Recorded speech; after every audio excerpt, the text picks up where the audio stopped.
Hey, good evening. Welcome once again to Meteorology Lab.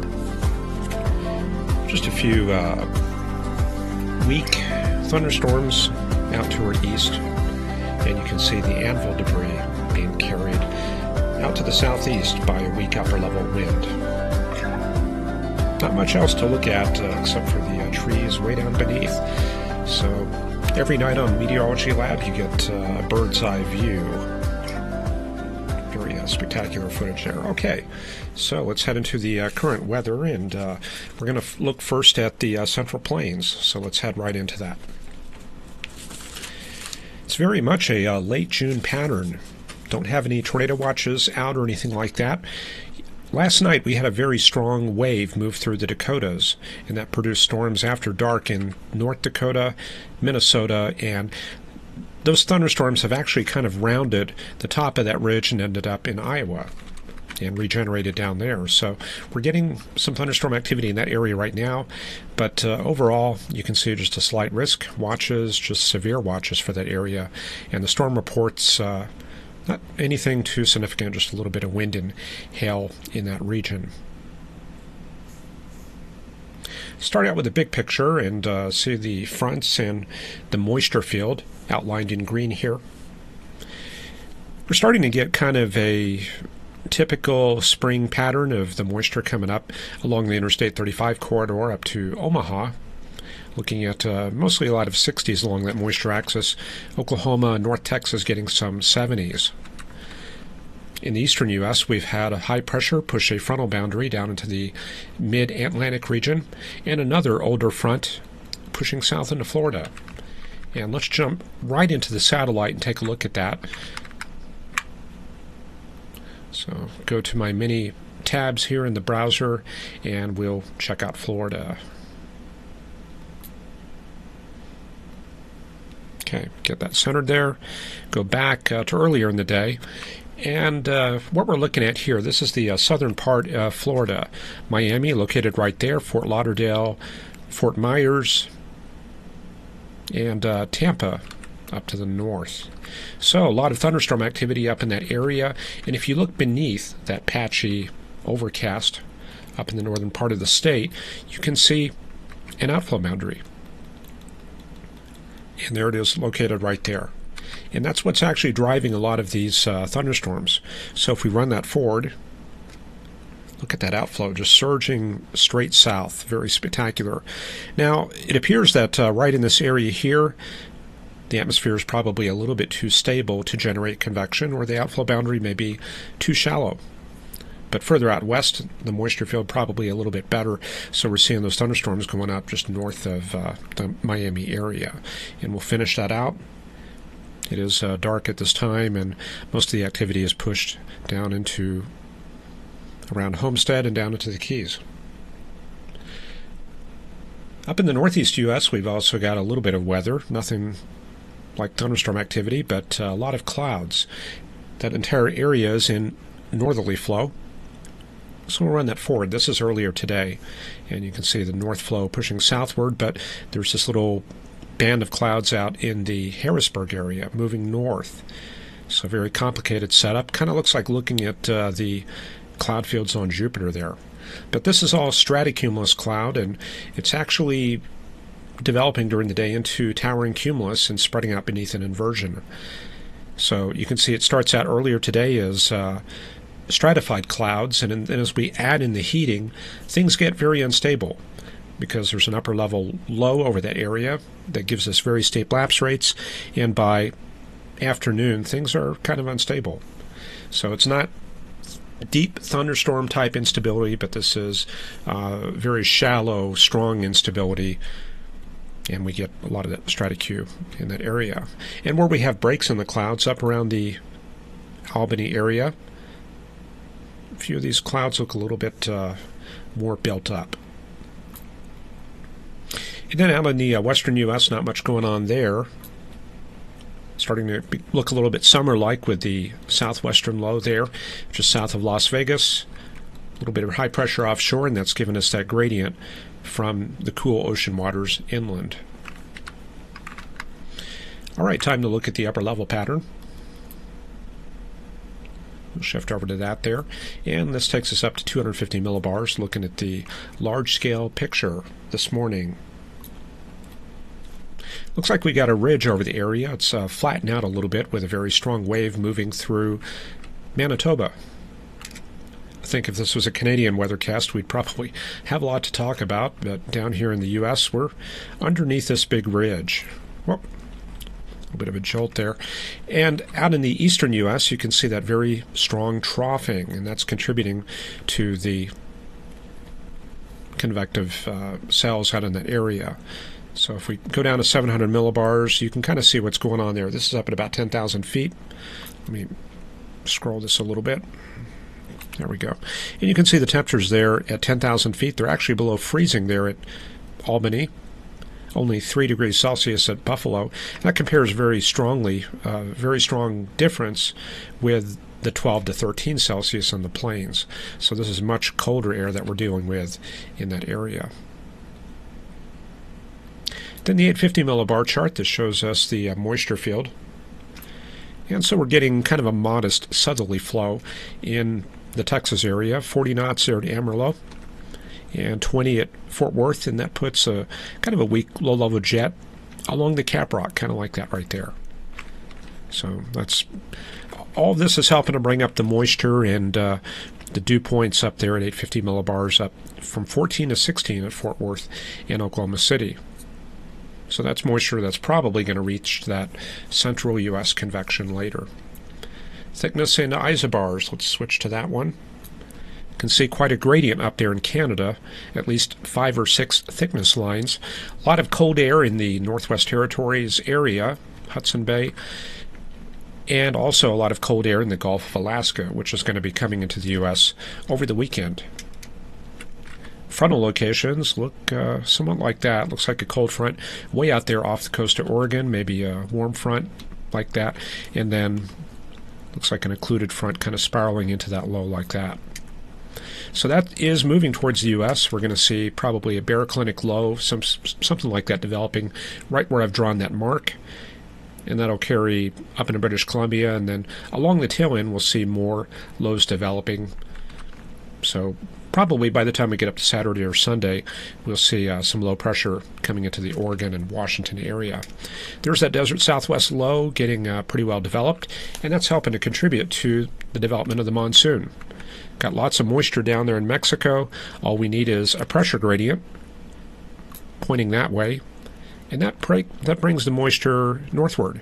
And New Mexico already getting monsoon storms, and that is pretty typical of mid to late June. Usually that's when Albuquerque gets a lot of its rain there in June, because Texas there, dew points are in the 70s. It's very nearby, so it can reach New Mexico pretty easily. And then somewhat afterwards, we start getting that showing up in Arizona. So Arizona right now, I believe it's kind of dry at this time, but we can look at some of the other data and check that out. All right, let's go to soundings. We haven't really done much of this, so let's pull that up and look at the Fort Worth sounding to start out with. A couple of lone cumulonimbus clouds bubbling out there, and I kind of tie these soundings into what the weather is actually doing. So, yeah, we do have, looks like a little bit of cape up there. Let's lift that. And I'm going to air a little bit this way with the moisture. So it looks like the mixing ratio is running about 14 to 15. That gives us a pretty high LCL right around here, and definitely a cap. And if we clear that cap, yeah, we've got quite a bit of cape to work with. Now, those thunderstorms that we saw in the images on the opener, they didn't look all that strong, so I might actually bias this a little bit further that way. Those cells that we saw out to the east, those look like what we have with capes of about 1,000 to 1,500, so I might go with a little bit like that, and that would indicate maybe a little bit of dry air getting entrained into those cells. But definitely high LCLs, and you can see that weak wind profile there. Photographs, a little bit of stretching there due to the opposite winds. Southeast winds on the low levels, northwest winds aloft. But the mid levels are kind of weak, and that's going to keep the photograph kind of linear. elsewhere around the U.S. Let's look up in the Northeast where we saw all that cloud material. And yeah, let me show you this. We did look at this a few minutes ago, but if I run that loop a little faster, that stuff looks a lot more interesting. So let me do that. Hang on a second. Get everything situated. There you go. I don't know if that's coming out on the stream, but that's kind of a very cool effect there.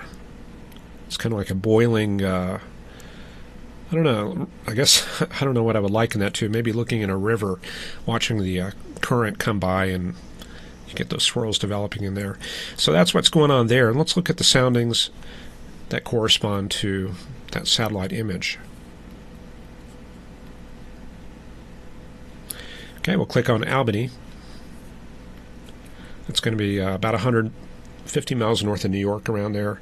And there you can see the very steep lapse rates in the low levels from the surface up to about 8,000 feet. It's almost dry adiabatic. And some decent moisture there. Mid to upper 40s dew points. And this is a cold air mass, so 40s dew points are significant. So we'll do kind of a mixed layer there. And you can see shallow convection. We get a little bit of cape right in there, and obviously that's going to spread out into straticule within that inversion right there, just beneath it. There's no way it's going to get up into the free atmosphere, up into that area, but you will get cells towering up to about 10,000 feet and developing, some mushy tops and producing showers that just kind of drop a little bit of precip and move on and off, and then you get another shower coming in from the west and also dropping precip, kind of a showery pattern. Southwestern U.S., let's look at Tucson. I know we've got Rat out there. Rat, our viewer. I'm sure, he reported 106 degrees yesterday, and look at that temperature, it's almost off the chart there. And down here, super adiabatic lapse rate. Temperatures at that launch about 104 degrees, but we lift that, and let's see what the parcels look like. Not enough warmth within that lift to give us thunderstorm activity, but this is definitely an inverted V profile. So if we have a little bit more cold air aloft, a little bit more moisture, that can give us some very strong downburst conditions. Then we'll take a look up at the Central Plains, starting with North Platte. Also very warm in that area, some decent moisture. Not great. This is going to be low to mid-50s dew points. A little bit of capping there, a little bit of cape, so very common pattern there for June. And they did get the thunderstorm activity earlier. Let's look at that using the SPC graphics. So this is that little MCS we talked about. Let me see if I can run that back. Oh yeah, it works. Okay.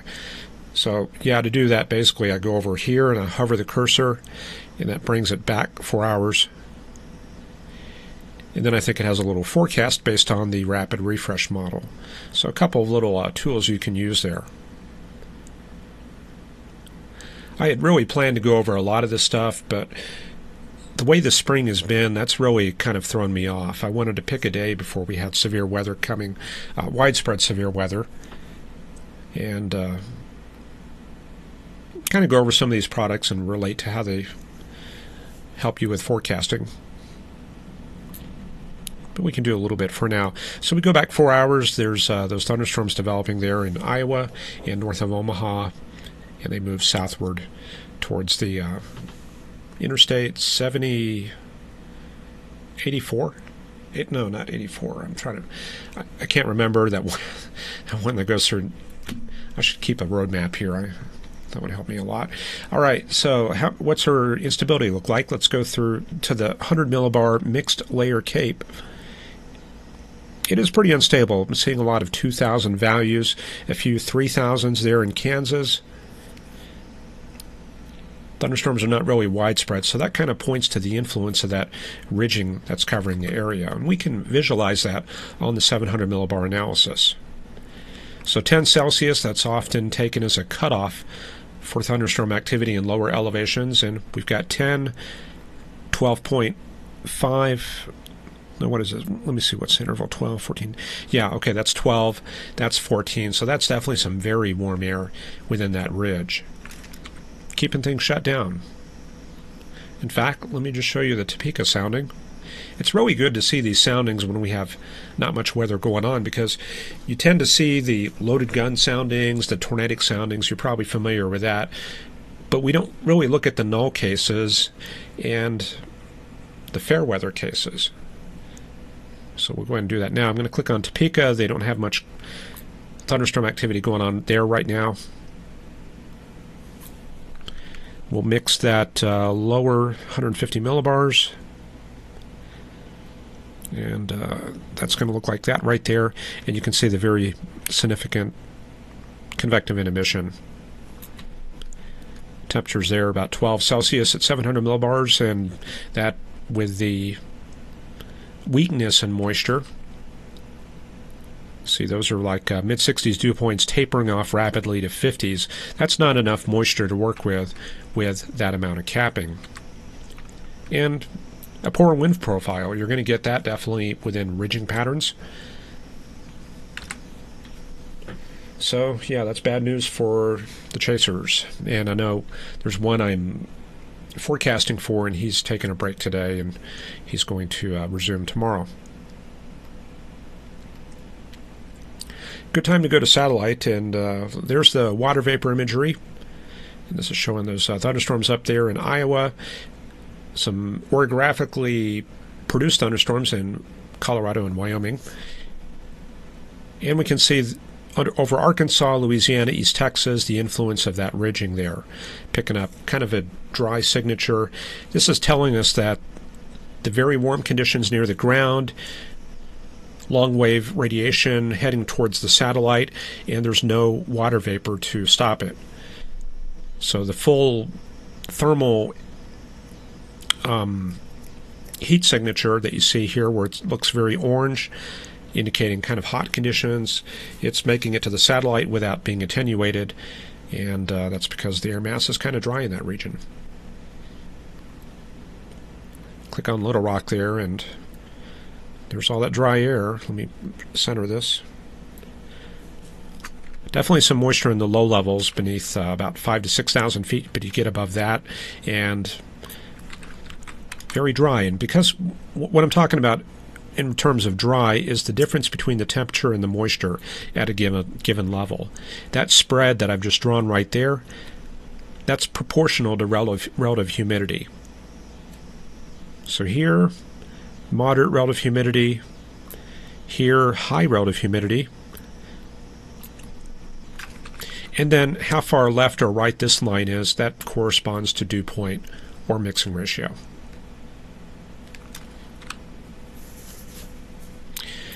All right, this is probably a good time to take a look at chat, see how things are going there.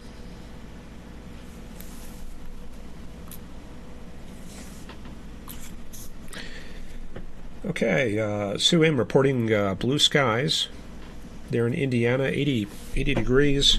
Erica Baker got a new router, Coffeyville, Kansas, 85. Shirley Keast reporting 66 in Michigan, nice cool weather. Electric Dog is joining us, and Carl Berghoff, Patrick Motes.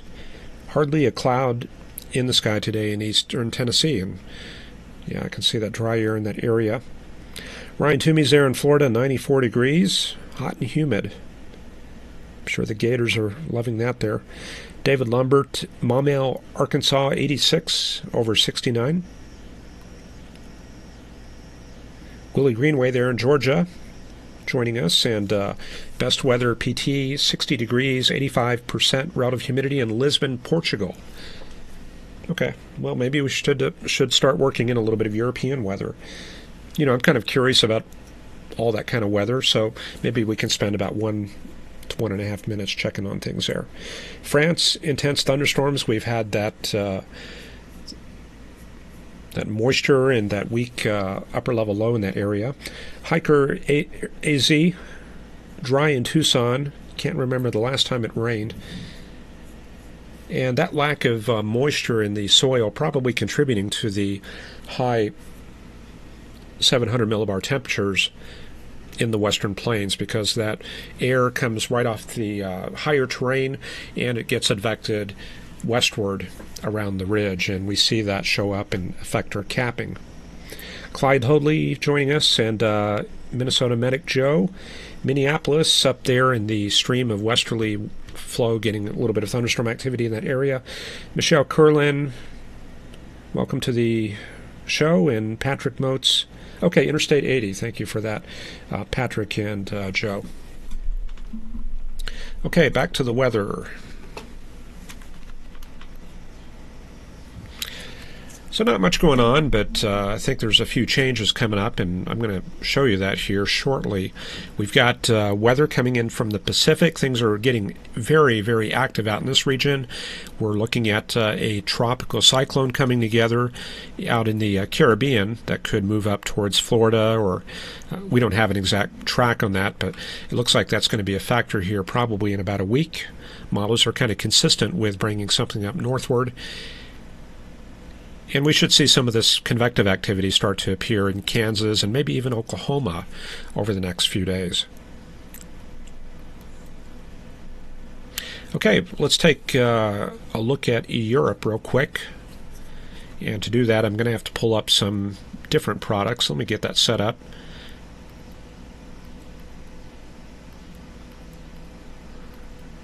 Okay, Europe coming up here. And I'm going to use the Canadian model. That way it doesn't load as many frames and we can get to it quicker. And let me bring up the sea level pressure. Checking on the stream, 57 drop frames. That's very good. That means with the internet and upgrading things, and we're actually able to push the stream through. We're doing about 1,500 bits per second right now. We're trying to see if we can bring that up a little bit, but we are finally doing high-quality video, and that's something I kind of lamented over the past couple of years. We haven't been able to do that. I was living in a different place and had a different internet connection there that was slower, and I think we finally improved that, which is great news. That means we can start showing you some high-quality video. You've seen the drone footage, and you can probably read the maps a little bit better. Okay, just a quick look into Europe. Not going to really look at the long term, but just kind of look at the patterns that we got going on right now. Let's see here. This looks like a little bit of low pressure there in Spain. What I do here is I try to absorb just the general arrangement of the highs and lows. There's that high pressure area there in Poland. So that high is part of this whole system. This is a cold air mass covering all of east of Europe. Then we've got the system coming onshore, or coming close to Portugal. That's probably mostly headed for the UK there. And that puts Portugal under the southerly flow. So it's not too familiar with the weather in that area. There's not much moisture source, so I'm thinking that maybe bringing up some dry air from Morocco out in that area. Southerly flow, I can't imagine that's very moist. But out over the interior region, we've got kind of a stagnant weather pattern, and evapotranspiration, of course, is a factor there. And with that upper level low, we can see that, see the thickness field, that little red line.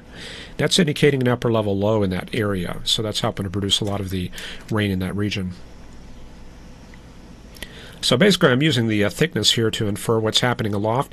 And another example is look up here in the UK, Norway, Scandinavia. There's this ridged appearance to the thermal field, and that probably corresponds to upper level ridging. Let me see if I can bring that up. I'm going to bring up the dynamics. Yeah, here we go.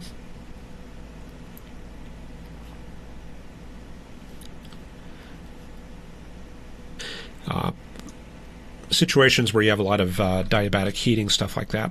But yeah, there's that upper level low there in Spain. Pretty good shortwave trough extending south, and then just the general pattern. Looks like a new upper level low coming onshore. So it looks like they're going to be getting some weather there in Portugal, some stuff to look at. And let's take a quick look at a sounding in that area. Switch over to Europe.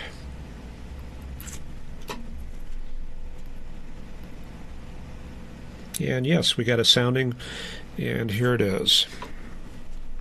So this is Lisbon. Looks like actually, yeah, a little bit of moisture actually, so I may be wrong. Yeah,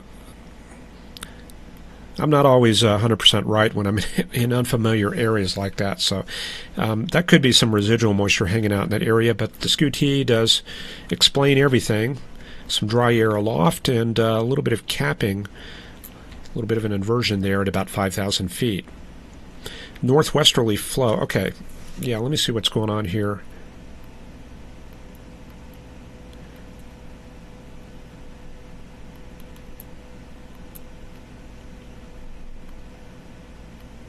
Go back to the surface chart, kind of put things together. Okay, yeah, sorry guys, I'm kind of screwed up here. That's the cold front right there, and the flow is actually like this. I don't know if anybody caught that. I was wrong. Okay, so westerly flow all through that area, so that explains that northwesterly flow on the sounding. Okay, let's bring that back to the U.S. and we'll head back where I'm a little bit more familiar with the weather and less prone to making errors like that. But we'll start out with the high-resolution rapid refresh. And yeah, here's a forecast segment. There we go. Okay, starting out for Kansas, Nebraska, and Colorado. There's our storms there in that area. The general trend overnight, those seem to have verified pretty well. Looks like a small MCS moving towards the Kansas City area about 1 to 2 in the morning. And then these cells out over the Cheyenne area, these are formed due to the strong heating on the slopes there.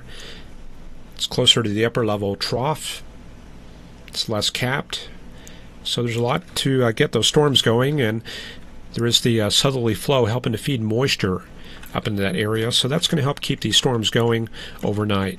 So a big MCS moving through Nebraska. Also looks like the model going for some convection in Kansas. And this is very important because these are going to lay down boundaries. For one, cold pool, very likely in this area, and you can see the one there, another here. Those are meso highs, and also mesoscale vortices, MCVs.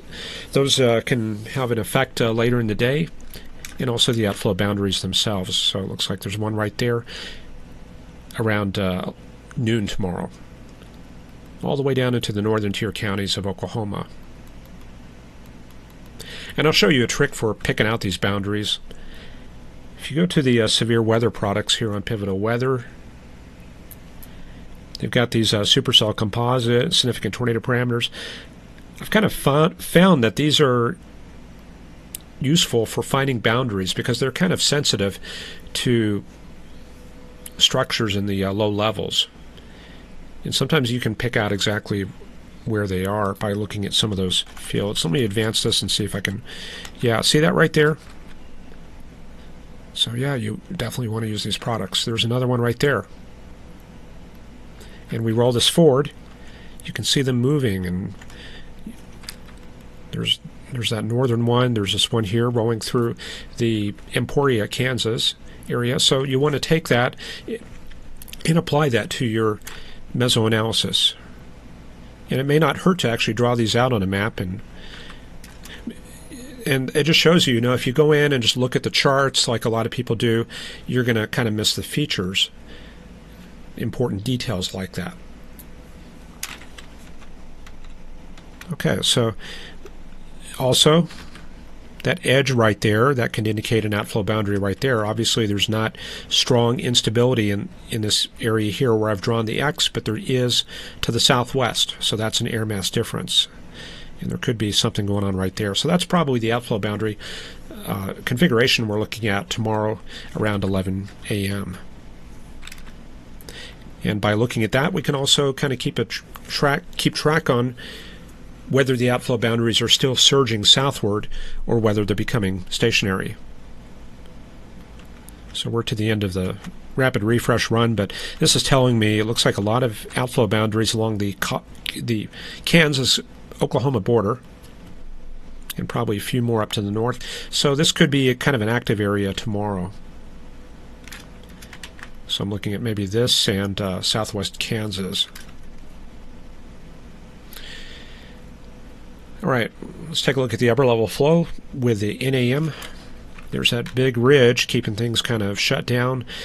The ridge is centered in the ridge is centered where we have this high pressure area in the Big Bend area of Texas. And the influence is being felt all the way up to Nebraska and South Dakota. But out to the west we have this strong upper level low. Well, maybe not an upper level low, but a strong trough. And you see that right there, that's a short wave. Actually, two of them. Those are going to have an effect on the plains tomorrow. See, there they go right there. This is around the current time. And we roll that forward. And it kind of gets lost in a lot of this convection that develops tomorrow. But let me see. Let me backtrack this, roll this back and forth. Yeah, it's this forward one that's going to be significant. So there it is around midday today. Currently it's about right here. And it looks like by 12Z it's rounding the top of that ridge in Wyoming. And then around late afternoon we find it in Montana. And some of it looks like it extends all the way down to Nebraska. So this whole area here could be favored for convection tomorrow. It looks like more upper level energy lining up for tomorrow out west. So we'll see what that looks like tomorrow. But anyway, looks like storms on the central plains and the northwest high plains tomorrow. And let's put that together with the dew point chart. Start that out at the current time. There's that moisture feed coming north. It's starting to look a little bit like spring finally. You can see a front across Nebraska, Iowa. That's where those thunderstorms are developing at that time, being driven by this high pressure area. And then we've got the moisture coming north. Looks like it's kind of diverging a bit. Some of it going towards Kansas City, some of it northwest towards Goodland. And the dry line. Well, yeah, it's still there, believe it or not, out around Elkhart, Kansas, down to about the Amarillo area, and then we kind of lose detail. It's somewhere in Texas right there. And then a little bit of that moisture sneaking westward towards New Mexico.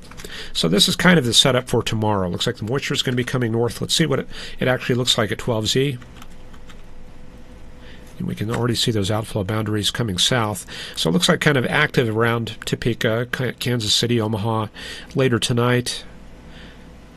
There's those outflow boundaries. And we've got the moisture coming north. So I think we may be looking at some chase potential if we're not too ridged out. Maybe in that area. Southwest Kansas, maybe? Yeah, see the winds are back. That's good. Got a low right there in Amarillo. I don't think that's dynamically produced. I think that may be a thermal low. Yeah, there's no help from the upper levels right there. However, one problem you see right there, look, this is for tomorrow. This is around midday. Weak flow, because we're so close to the ridge. So I might be looking at options further north if there's anything up there. However, the surface configuration is good. You can still get rotating storms. It's just kind of a struggle there. So a little bit of potential in that area, and then let's look at things for Friday. Moisture continues coming north.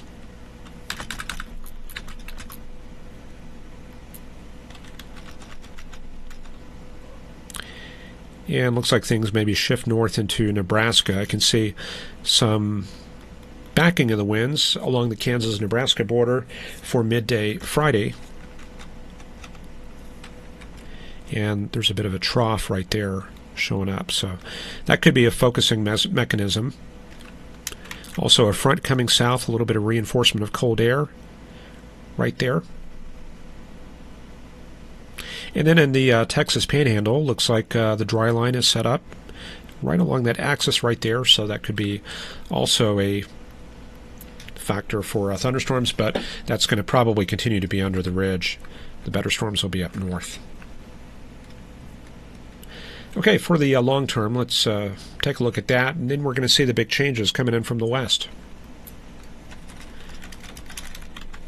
So we're looking at the GFS model. You can see all the storms over the next couple of days in the Central Plains, kind of active. And then as we get into the weekend, this is Friday night when we do the webcast.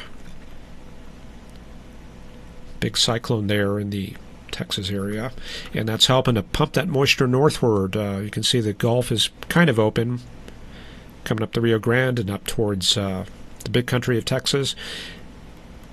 There's a trough right there in Kansas. That could be a focusing mechanism for Friday. And then we see the front coming in from the west. And if you keep an eye out to the west, you can see that moving inland. That's going to be quite a front for June. And there it is, surging into southern Nevada. So they're not going to be able to do any UFO tests on Saturday, probably a little bit stormy. And then the rest of the cold air comes in, the 540 decameter line coming into the cold deserts of Oregon. And then the cold air starts moving across the Rockies and emerges sometime late Sunday. So that's about where the frontal position is for late Sunday. Stormy weather for the Dakotas, and then, of course, the rest of it will be coming out into the Central Plains. And there it is. This is going to be for Monday midday. So that's going to shut down the Central and High Plains and give us a chance for storms, probably along that trough right there on Monday.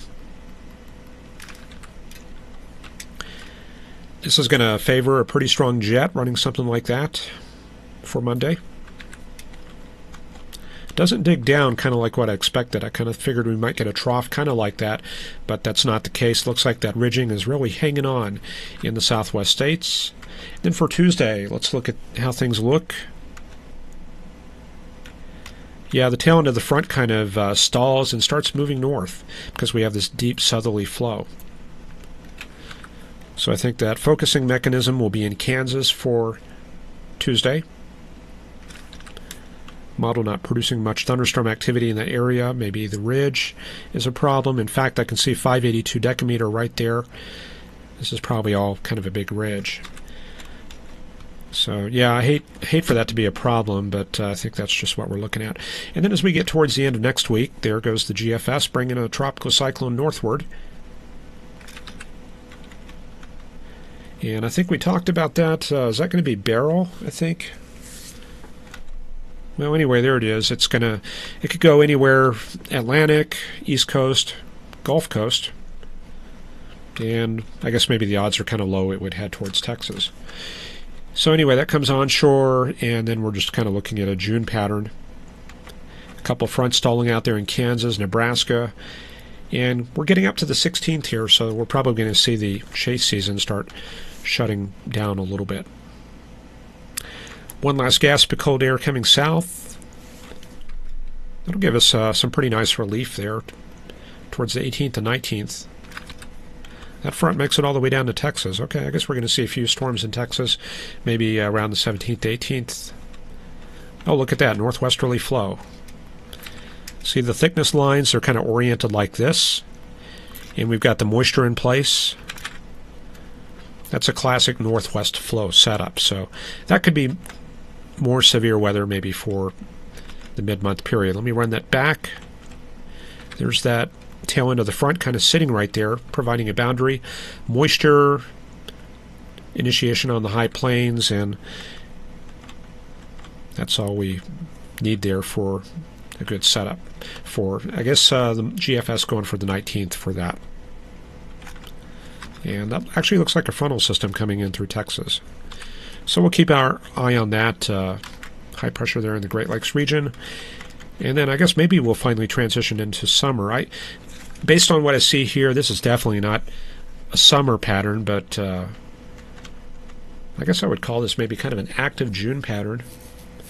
And then towards the very end, look at that 1024 millibar high up there in British Columbia. More polar air developing. So it looks like maybe the northern tier states will be kind of cool, at least for a while here. And then maybe towards the end of the month, we'll finally get into summer. Okay, let me take a look at the chat here. Andrew Hotchkiss, 70 over 50 in Pittsburgh. Yeah, nice and cloudy there. We showed that stratocumulus in that area kind of keeping things overcast. Dustin Knight been away chasing. Yeah, appreciate that. Michelle Curlin, poor signal. David Moore, late joining tonight, 90 over 60 in Northwest Texas. Dropped frames. Yeah, we dropped a few more frames. Our count here is only 414 frames. This is where I kind of summarize things right there. 414 drop frames. That's only going to be about a drop of about 8 or 9 seconds. So not too bad. We're doing really good tonight. Buffering with the Euromap, best weather, Portugal, southerly flow, advex dry mid-level air. Yeah, like I said earlier, for some reason I had kind of a senior moment, I guess, and I was thinking that was southerly flow, but you guys have got northwesterly flow, so that's what's going on in that region. Microcasting St. Louis, the observed tornado on the ground in Nebraska. Well, I'm not following the storms right now. We don't tend to focus on individual storms unless they just come up or if there's significant severe weather going on, but I can try pulling up the radar and see if that comes up. GR level 2 coming up.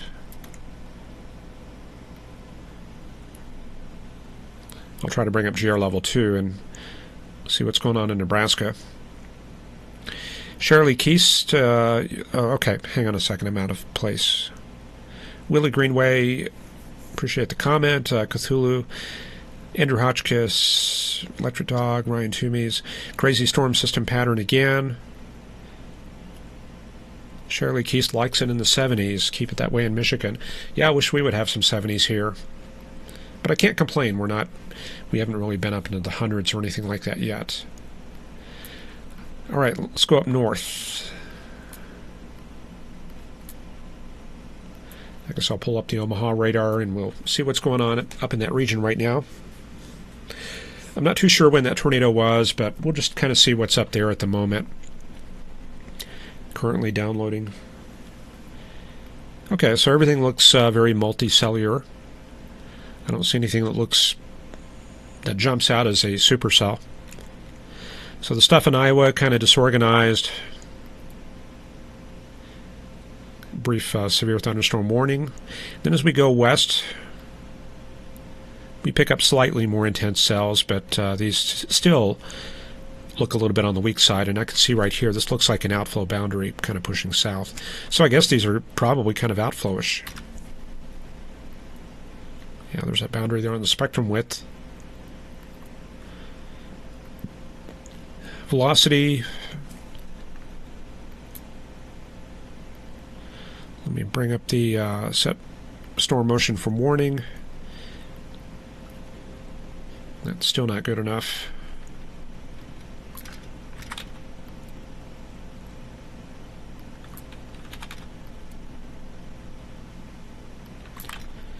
What I'm trying to do is I'm trying to tease the velocity out of this thunderstorm activity. Trying to find a good storm motion vector to show that. And that's good enough. Anyway, yeah, I'm not seeing anything here that looks like couplets. Looks kind of disorganized, and there could be something in here, but we're pretty far away from the radar. I'd probably want to be using the Lincoln radar to pick that stuff up. But anyway, if I was chasing, I would probably want to be on this cell that's out ahead of the complex. Well, actually, with that outflow boundary, that's going to be a problem. So yeah, I might want to head more towards these tail end storms. All right, so anyway, that's what's going on there, and I think I'm probably about out of time. So I appreciate you watching the webcast, and let me see if there's anything else going on. Thursday, yeah. So check in tomorrow, and we'll cover tomorrow's situation, and that's about all I got. All right, take care, have a good evening, and we'll see you tomorrow.